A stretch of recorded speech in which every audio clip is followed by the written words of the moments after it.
Assalamualaikum warahmatullahi wabarakatuh. Waalaikumsalam warahmatullahi wabarakatuh. Ya, ketemu lagi dengan saya Novi Kurniasih, bagian promosi kesehatan Puskesmas Cilacap Utara 1 di acara podcast Puskesmas Cilacap Utara 1. Hari ini saya ditemani oleh Dr. Aldi. Sehat dokter? Alhamdulillah sehat. Bagaimana dengan Ibu kabarnya? Alhamdulillah, saya juga dalam kondisi sehat dan tentunya harus ceria ya dok. Semangat, habis energi. Semangat, betul. Hari ini jaga poli apa dokter tadi? Kebetulan hari ini jaga di Poli Lansia. Lansia. Ya. Ya. Sama saya juga tadi sebentar ikut di kegiatan Pospindu di Bispabun. Ya, topik yang akan kita bahas kali ini pemirsa tentang wasir atau ambeien. Mungkin pemirsa sering dengar ya, apa itu wasir, apa itu ambeien, tetapi pasti dalam-dalamnya belum tahu. Nah, sekarang kita bersama Dr. Aldi nanti akan membahas bersama tentang wasir atau ambeien. Tapi sebelumnya jangan lupa pemirsa untuk selalu subscribe, like, dan komen. Facebook, IG, dan juga YouTube Puskesmas Cilacap Utara 1. Betul. Ya, kita balik ke tema ya dok ya. Ya, ini siap. tentang wasir atau ambeien. Sebenarnya apa itu wasir? Baik. Ya, sebelum kita melangkah ke ambeien atau wasir itu sendiri, kita mungkin sering dengar ya, di masyarakat kita ini banyak sekali pasien-pasien atau masyarakat yang mengeluh sakit terkait pencernaan. Dan kita tahu sakit pencernaan itu dari yang ringan sampai yang berat, baik dari seperti sakit MA, sakit diare, kemudian sakit yang tergawat dan seperti usus buntu, dan salah satu yang lain yang cukup terkenal di telinga kita yaitu ambeien atau wasir. Nah, ambeien atau wasir itu sendiri salah satu penyakit yang umum terjadi di masyarakat baik di Indonesia maupun di luar negeri.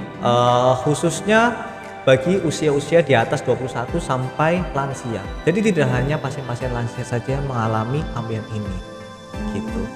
Jadi wasir atau ambeien ini justru masuknya termasuk dalam penyakit saluran pencernaan. Iya betul, masuknya ke saluran pencernaan, tepatnya di daerah anus. Oh iya, jadi pengetahuan saya justru karena itu di daerah anus ya dok ya, maaf ya. Bukan termasuk saluran pencernaan, tapi justru ini masuk ya. Iya, jadi bisa masuk. Sebetulnya ini suatu persimpangan antara saluran pencernaan dan saluran vaskular atau pembuluh darah. Karena memang yang terganggu di lokasinya itu lokasi saluran pencernaan, sedangkan bagian yang terganggu itu di bagian pembuluh darahnya. Gitu. Nah, kita mungkin sering dengarnya itu kan ambeien atau wasir ya. Betul. Padahal dalam istilah medis ini kita sebutnya sebagai hemoroid. Hemoroid. Iya. Oh, iya. Hemoroid itu aslinya secara normal itu kita ada di bagian tubuh kita, yaitu di plexus hemoroidalis. Namun ketika jadi penyakit, maka itu biasanya disebabkan karena adanya peradangan ataupun penebalan ataupun bendungan dari pembuluh darah yang ada di bagian plexus hemoroidalis itu. Gitu. Sehingga yang sering dikeluhkan oleh masyarakat kita ini mungkin tiba-tiba saat BAB kok tiba-tiba ada darah yang menetes gitu. Darah menetes merah berwarna segar, atau yang mungkin sampai ada yang merasakan rasanya nyeri sampai yang keluar benjolan di bagian anusnya tersebut. Gitu. Ya, betul sekali dok. Jadi kadang-kadang memang masyarakat itu mengeluhnya itu ya tiba-tiba ada darah Ya, yang menetes.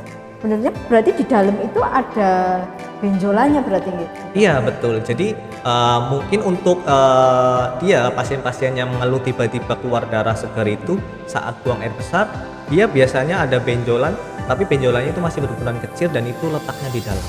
Nah nanti kita bakal bahas lebih lanjut mengenai derajatnya ya. Kenapa bisa dia BAB berdarah tapi tanpa benjolan dengan yang ada benjolan. Oh gitu. iya, nanti kita bahas ya dok ya sampai Ya, situ betul. ya. Betul sekali. Lalu secara umum memang ambeien itu tadi ya dok, ada Ya, yang betul. sampai keluar ya, itu ya. Benjolannya maksudnya, tersebut. benjolannya sampai keluar, sampai bisa terasa gitu juga ada ya dok ya. Ada. Ya itu apa bedanya dok dengan yang di dalam itu?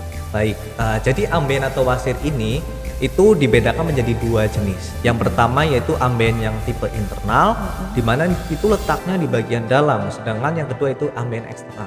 Pembedaannya itu ada di namanya garis, namanya linea pectinata.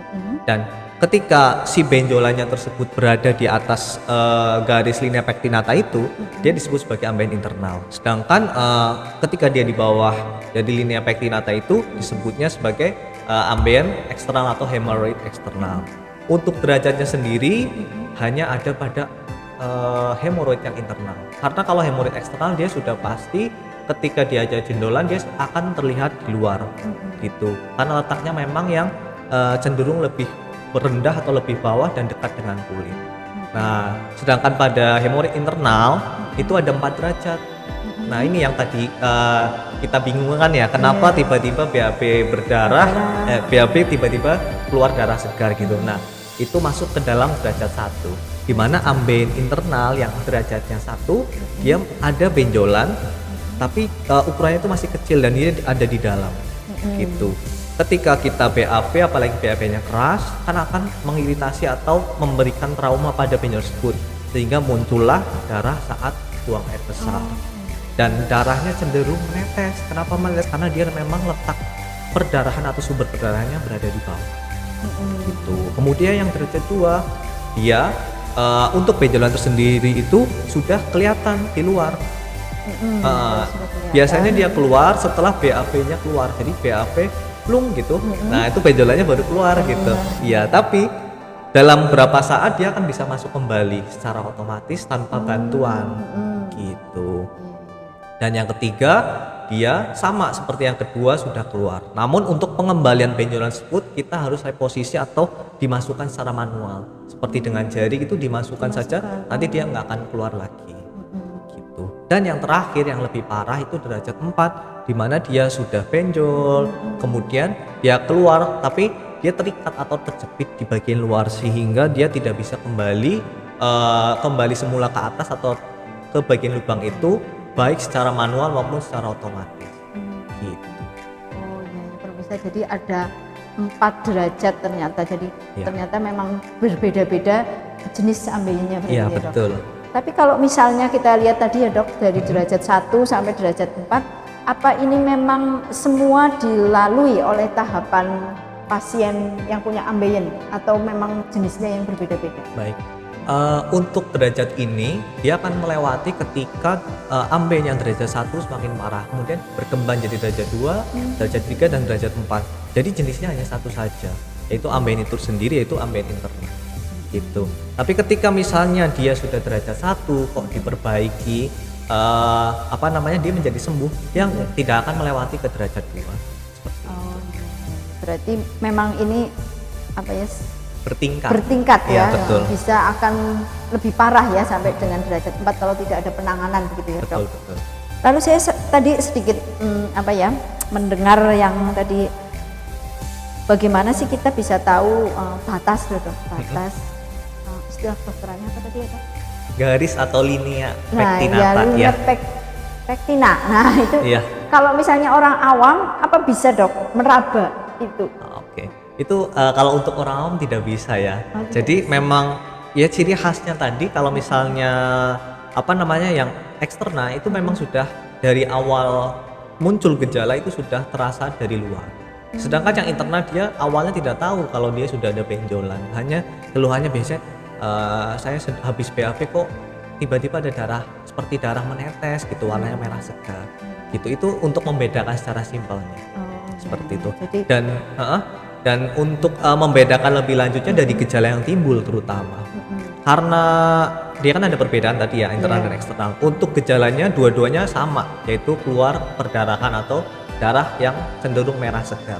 Kemudian yang kedua ada benjolan, cuman bedanya yang untuk eksternal teraba, sedangkan yang internal dia bisa teraba dan bisa tidak, tergantung dari derajatnya. Yang ketiga, dia bisa juga menimbulkan rasa nyeri ketika si darah di pembuluh darah tersebut sudah menggumpal, akibatnya terjebak itu, dia akan menimbulkan rasa nyeri pada pasien ketika benjolan itu kambuh gitu, baik yang internal dan eksternal.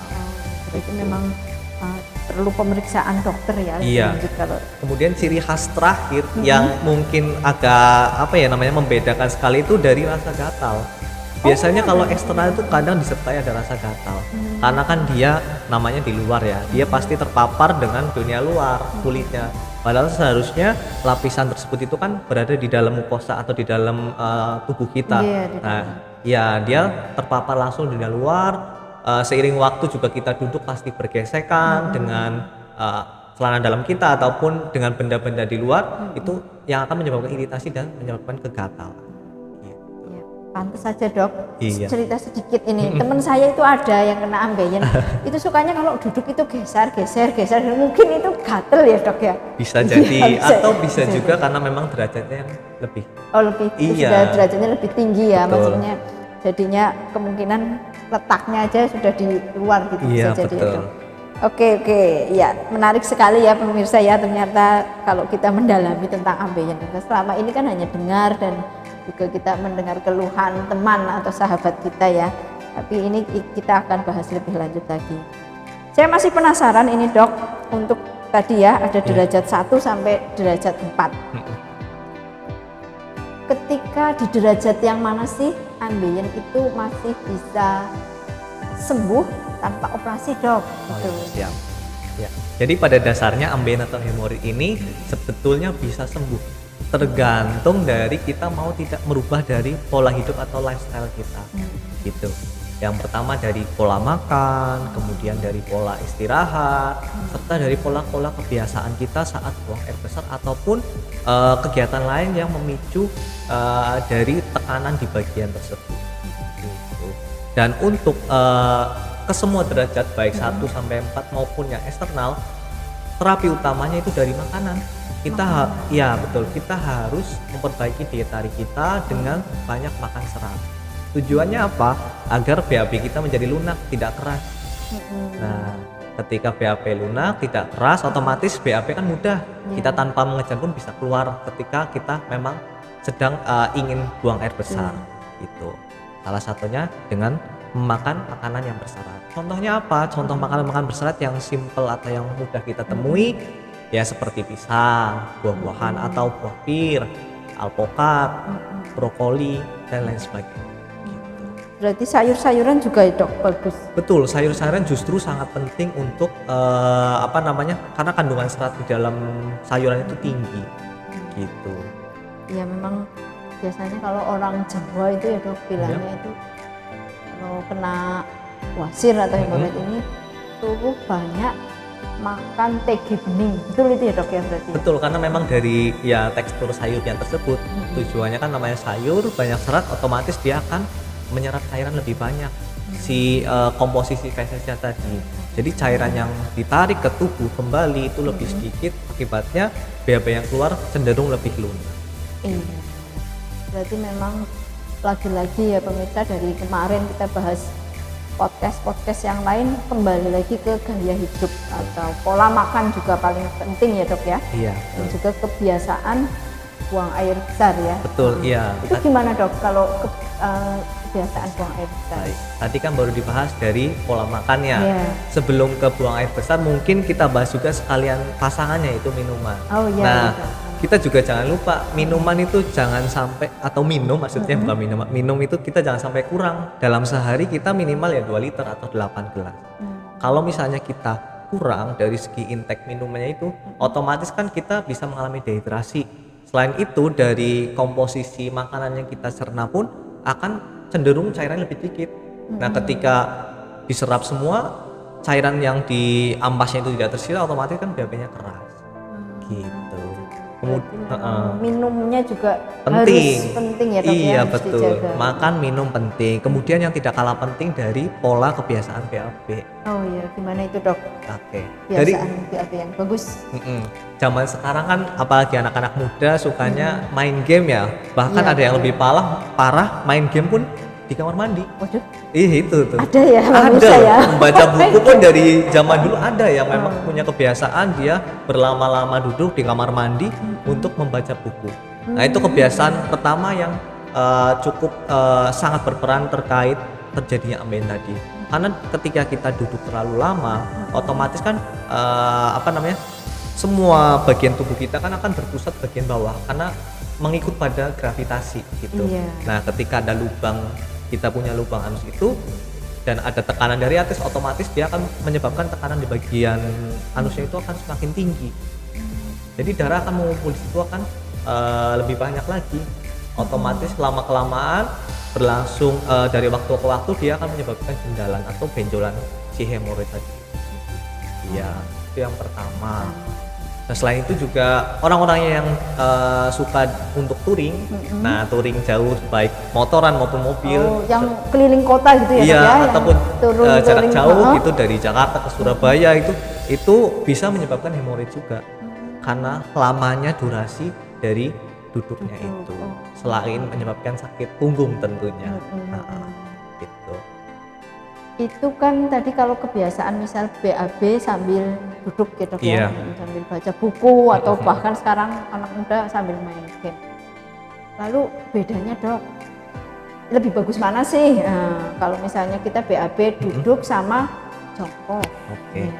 Ya, sebetulnya sama saja sih antara BAB duduk dengan BAB jongkok. Yang perlu kita tekankan itu dari waktunya. Durasi berapa lama kita saat buang air besar. Sebenarnya kita secara umum normalnya kita manusia itu ketika istilahnya kebelet ya ingin buang air besar ya, keinginan ingin untuk membuang hajat itu kita duduk ataupun jongkok dia akan pasti langsung keluar gitu. Itu yang paling normal tanpa kita perlu mengejar. Iya, justru dengan kita perlu mengejar otomatis berarti dia memang belum siap atau memang dari konsistensi si fesesnya itu cenderung keras. Nah, ini juga berkaitan dengan hemoroid tadi, dengan mengejar terus berulang-ulang kali, otomatis kan meningkatkan tekanan juga di bagian si jendalannya itu, si pembuluh darah di anusnya itu, otomatis hasil akhirnya juga jadi hemoroid. Jadi bukan masalah jongkok atau duduknya ya, Dok, iya. Justru durasinya, durasi ketika kita membuang ya, iya. membuang hajat itu. Betul. Ya. Memang lebih dominan antara duduk dengan jongkok, memang dominannya lebih ke arah jongkok karena memang dia lebih menekan. Cuman tetap kembali lagi kepada durasinya. Iya, rekor ada orang buang air besar cuma 1 menit 15 detik itu sudah selesai dari jongkok, berarti langsung keluar, cebok, selesai. Langsung gitu. Ya, Dok, iya. langsung. Dan itu untuk kejadian hemoroid lebih kecil pada orang-orang tersebut. Berarti kayak jalan tol lah. Iya, kayak kucing lagi BAB, persis seperti itu. Kucing lagi BAB. Saya harus bayangkan dulu itu kucing Ya, lagi BAB. Prosesnya cepat sekali. Oke, ya berarti memang itu ya pemirsa tadi ya, durasi kita membuang hajat. Tapi ya lagi-lagi memang itu ya, Dok, berarti kayak misal tadi kan konsistensi dari feses itu sendiri. Betul. Balik lagi berarti apa yang kita masukkan berarti Betul. ya ke dalam tubuh ya. Semakin banyak serat tadi ya, maka semakin bagus ya. Semakin Betul. banyak minum, Semakin bagus. bagus juga ya. Luar biasa sekali.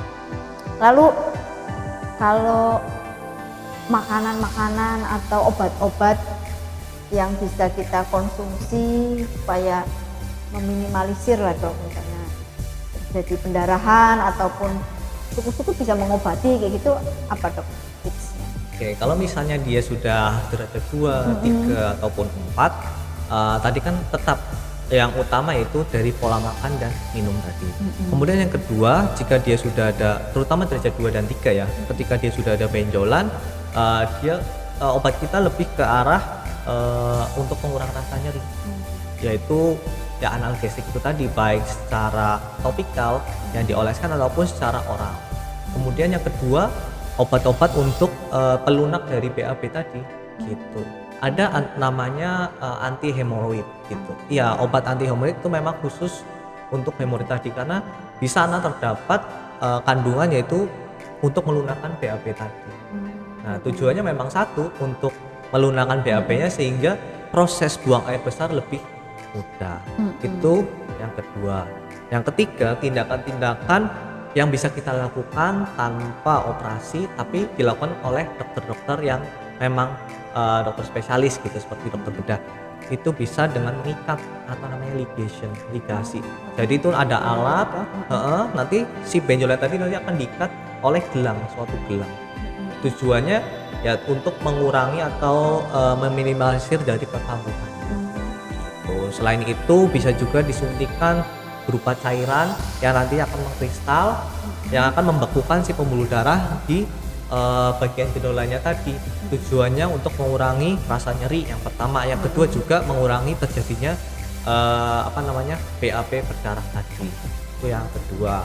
Yang ketiga bisa juga dari tindakan yang bedah. Itu yang terakhir ya. Tindakan bedah ini bisa dilakukan pada derajat-derajat 4 yang mana tadi hemoroid sudah tidak bisa dimasukkan kembali baik dengan otomatis maupun bantuan dari tangan. Nah, itu perlu tindakan operasi. Ya, operasinya namanya hemoroidektomi atau bisa dengan staple, yaitu seperti staples digeblek.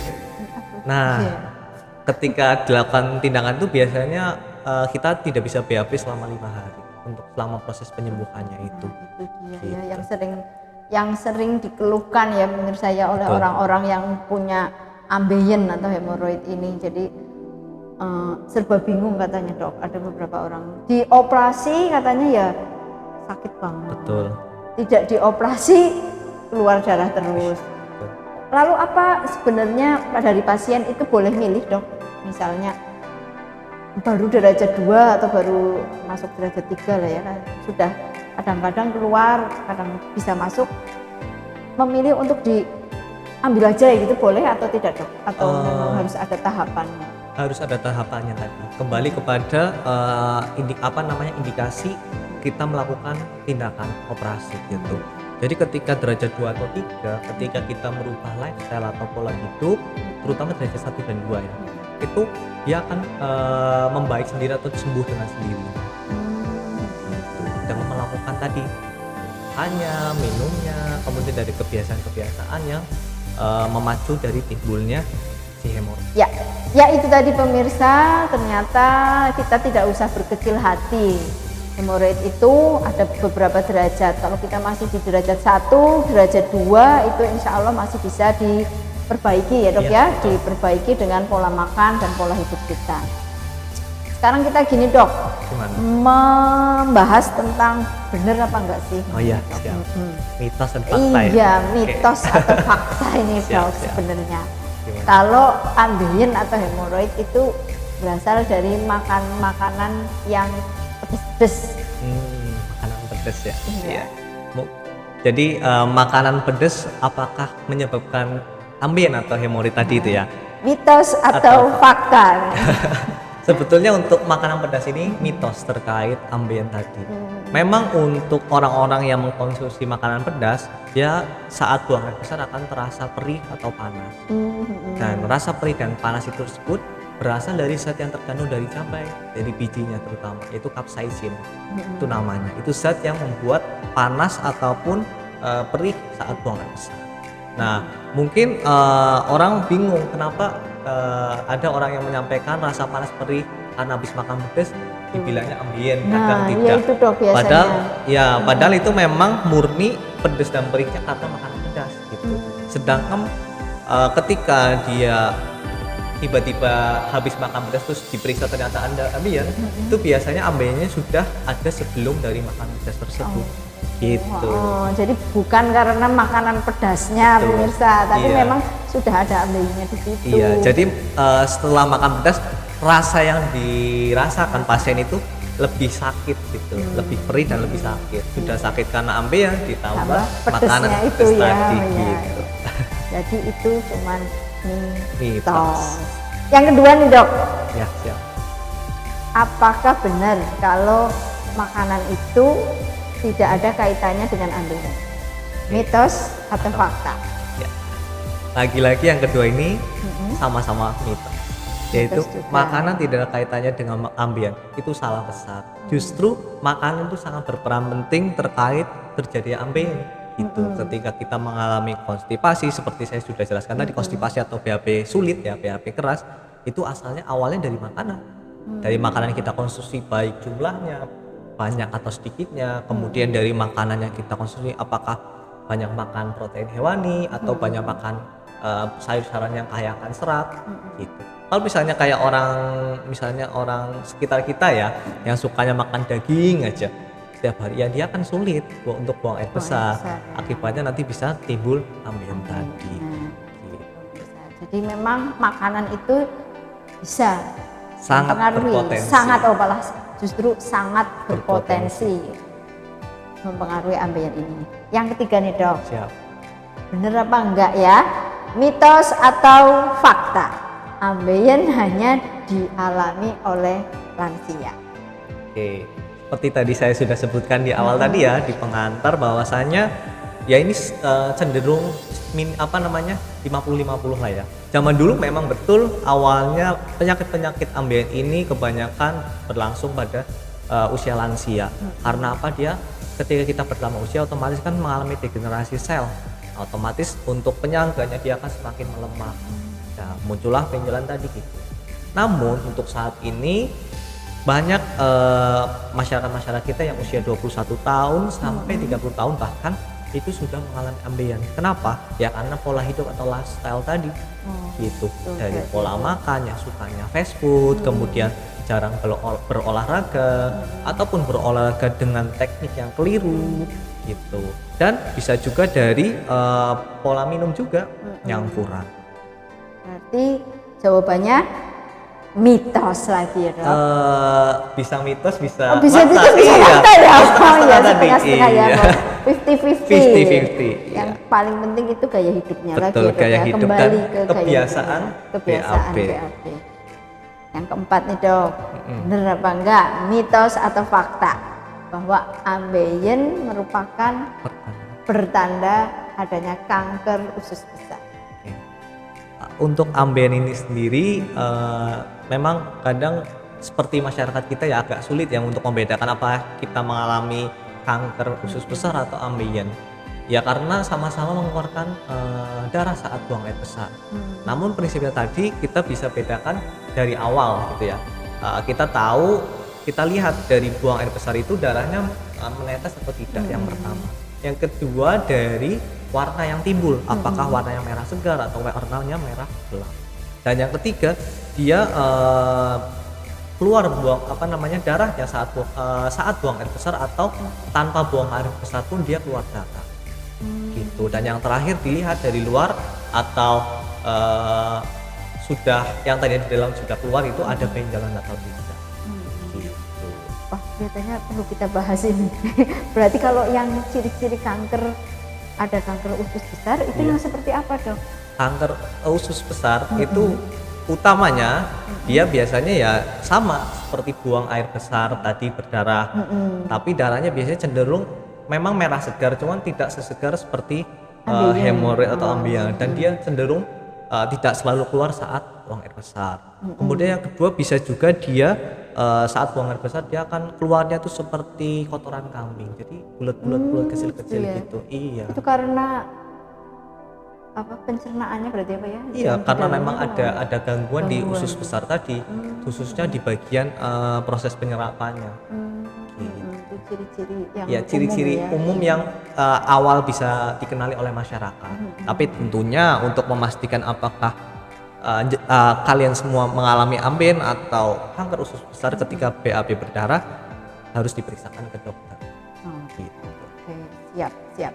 Nah, ini yang terakhir dok, Siap. untuk mitos atau fakta. Apakah ambeien hanya dapat disembuhkan dengan cara operasi? Oke. Sama Sama juga saja jawabannya. seperti yang saya sudah sebutkan tadi ya. Ini cenderung ke arah mitos ya. Mitos, Jadi ambeien derajat 1 dan derajat 2 tergantung derajatnya tadi itu bisa disembuhkan hanya dengan pola makan dan kebiasaan buang air besar diperbaiki itu tadi. Gitu. Memang untuk tindakan operasi bisa dilakukan, tapi untuk derajat-derajat yang lebih parah gitu. Tidak semua ambeien harus dioperasi. Berarti tadi ya, kembali lagi ke pola, paling mempengaruhi pola hidup ya dok. Betul, ya, pola hidup. pola makan, minum, Betul, dan pola BAB tadi. BAB, kebiasaan ya. Tadi sudah ya kita bahas banyak berbagai hal tentang ambeien. Untuk closing dokter, Siap. terakhir ini mungkin ada sedikit arahan lah untuk masyarakat gimana sih supaya kita bisa terhindar dari ambeien ini. Monggo silahkan dokter. Ya, untuk masyarakat di luar sana, khususnya bagi usia yang 21 tahun ke atas ya, ataupun yang sudah dewasa, minimal kita bisa perbaiki pola hidup kita dari pola makan sebaiknya ya yang sehat dan yang bergizi, jangan melulu tentang fast food gitu. Yang kedua, kita jangan sampai hidup dengan pola hidup sedentary lifestyle. Apa itu sedentary lifestyle? Sedentary lifestyle itu kita tidur, bangun, makan, tidur, bangun, makan gitu. Jadi Kayak Mbah Surip gitu. ya seperti beliau ya nyanyi lagunya maksudnya ya. Iya. Jadi kita tidak ada pengeluaran energi maupun tidak ada perbaikan dari tubuh kita sendiri gitu. Lama kelamaan otot kita jadi atrofi atau jadi mengecil, kemudian kita jadi menimbun lemak di tubuh kita, yang mana itu bisa menyebabkan banyak penyakit. Salah satunya itu ambeien gitu. Dan yang terakhir yaitu dari pola kebiasaan buang air besar gitu. Kita sebaiknya kalau misalnya ke kamar mandi ingin buang air besar, ya kita memang fokuskan untuk buang air besar saja. Jangan disambi untuk membaca, apalagi sambil main handphone. Itu sesuatu yang tidak ada dasarnya dan tidak disarankan. Oke pemirsa, sudah ya kita bahas semuanya tentang ambeien atau hemoroid ini. Terima kasih kami ucapkan kepada Dr. Aldi yang sudah mau mampir ya di podcast Puskesmas Cilacap Utara 1. Kami tunggu kembali dokter untuk kunjungan berikutnya dengan topik yang berbeda. Jangan lupa pemirsa untuk like, subscribe dan juga komen. Assalamualaikum warahmatullahi wabarakatuh.